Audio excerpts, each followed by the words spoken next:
Adult animation. Just saying that probably conjures up plenty of images in your head, doesn't it?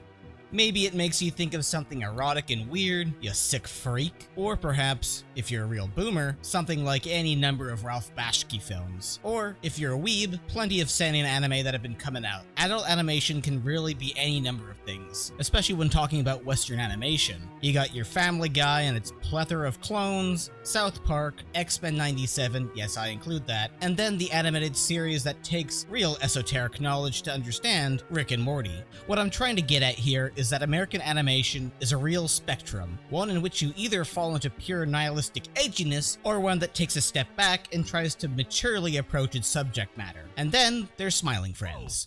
Is that blackface, dude? No, this isn't blackface. I'm an actual demon.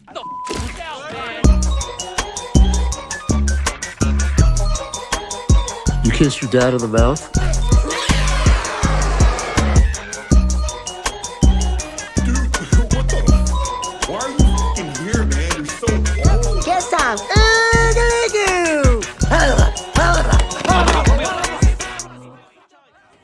Now before we get into the thick of it, be sure to like and subscribe and hit that bell for more Smiling Friends related content to come.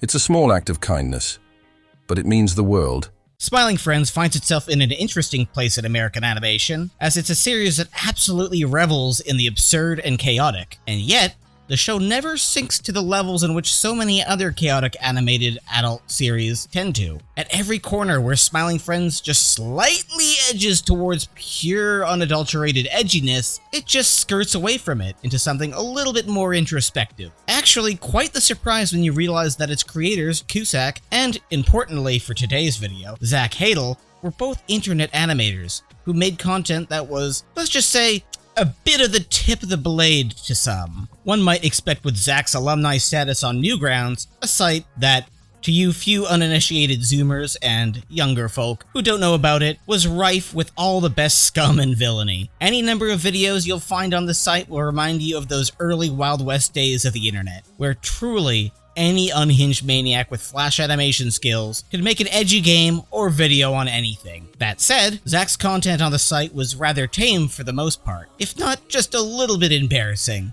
It's me, Mario. But hey, whose early content isn't?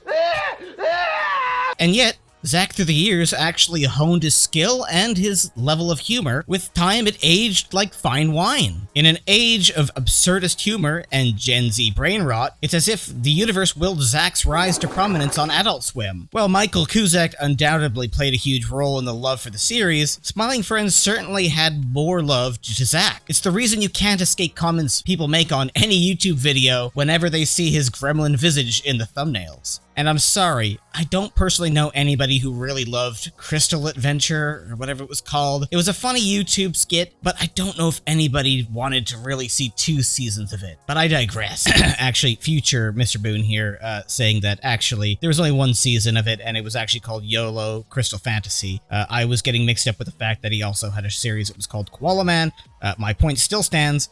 I don't understand how Michael Cusack got 2 shows while my dude here only had 1 series, but hey, I digress again. For a series with, let's just say, such an eclectic range of talents at the helm, you'd think the show would end up trying to be just another Rick and Morty clone, right? Well, that thankfully wasn't the route they went with. The duo did what James Gunn said he would do with the DC Universe in response to somebody saying they should just do what the X-Men 97 series did with returning to an old animated series. Why try and replicate something when you can bring something entirely new and unique to the table? Instead of being a series that centers around the misery of its cast, it's more the fun of their unhinged adventures to help others that seem to be at the center. While the series could have just as easily been one in which its protagonists cynically take jabs at each other every chance they get, they actually seem quite supportive, which I assume would be Zach's awareness of just how crass and cruel Family Guy was. In spite of Zach Hadel and Michael Cusack saying that the show is actually about nothing, it's very clear that they're trying to convey something within the episodes they've created. While of course the show isn't tremendously deep in any capacity, and it doesn't claim to be, it clearly isn't trying to just be funny for the sake sake of funny. I mean, just look at the Mr. Frog episode. That pretty much encapsulates everything that they're trying to make fun of in the series. Take two episodes I personally think hammer home my point about the messaging of the show: Frowning Friends and the newly released Mr. President episode. Frowning Friends was perhaps the moment that the internet took to the most intensely, as many would band together in celebration of just how much the show was riffing on the nihilistic messaging that Rick and Morty had built up for itself over the years of its run on Adult Swim. This episode felt like, to many, it was essentially poking fun and having a conversation with the Rick and Morty episode in which Morty proclaims, "Nothing matters, watch TV,"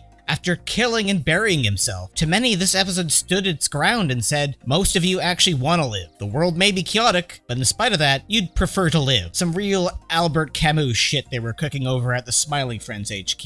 And then there's the previously mentioned Mr. President episode, which on face value wouldn't seem like it was trying to say anything that was against nihilism, but to me was perhaps the episode that perfectly solidified how I felt about Smiling Friends since its early conception. Although, while the Frowning Friends episode was perhaps the most obvious and in-your-face about it, this one was a little bit more subtle. I mean, not that subtle. You could only really be so subtle with a show like Smiling Friends. But it was subtle enough that on release of its previews, it already had people in the comments calling Charlie based for taking the enlightened centrist stance on politics. Now, if you know Zach Hadel or Psychic Pebbles well enough online, you know this is clearly not the stance he would take or even try to unironically say he was for. While he may not outright tell his fans what his beliefs are, it's quite clear this ain't it, man. The episode itself actually revolves around a comically sloppy president named Jimble, the kind of character that could have only come from the deranged mind of Psychic Pebbles. And no, surprisingly enough, he's not some random lolcow they picked off from a YouTube channel or video they found funny years back. He's actually played by a comedian. He's got a couple roles in television and film, and he hosted the Artie Lang show from time to time. Another human that might as well have been a Psychic Pebbles creation. The episode starts with Pim and Alan talking about the recent election, to which Charlie says in response to Pim asking him who he plans to vote for. Okay, I'll tell you what right now, Pim. Listen up very carefully. Little guys like you and me, we're called peons in this world, and we don't decide who the president is.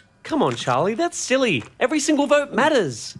Look, I'm just not interested in getting involved in politics, okay? Sorry. A scene which, in a vacuum, most would assume means due to Charlie being the straight man of the series, Smiling Friends' message is to say nothing matters. Why vote when a single vote means nothing in the grand scheme of things? And yet, just like the South Park episode which focuses on Kathleen Kennedy and her apparent ruining of modern movies, if you stick around long enough, you'll see what the actual message of the episode is. As in a hilarious turn of events, by the end of the episode, Charlie is actually thanking Pim for getting him involved and interested in politics. Now, of course, the episode doesn't really go out of its way to say who got voted in mattered in the grand scheme. They were all basically just gag characters, as the series doesn't really try to say anything too much more than what they're trying to get at in a basic way. But ultimately, the one thing that mattered the most was that by the very end, it was actually one random voter that made the difference. As it turns out, on the news report they were following, Glep had been doxxed as the single voter that allowed Mr. Frog to get elected in the end. Ultimately, Smiling Friends is one of those shows that doesn't really strive to provoke those similar too smart for you vibes that Rick and Morty was often known for,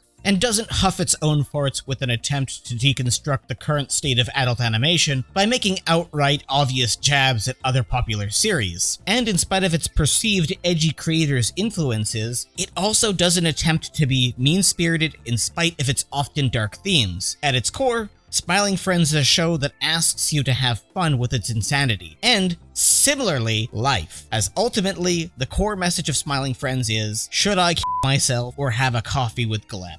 I don't know about you guys, but I'm taking a comfy spot next to Glep on that beanbag chair and watching whatever unhinged videos he's watching. Take it easy, guys.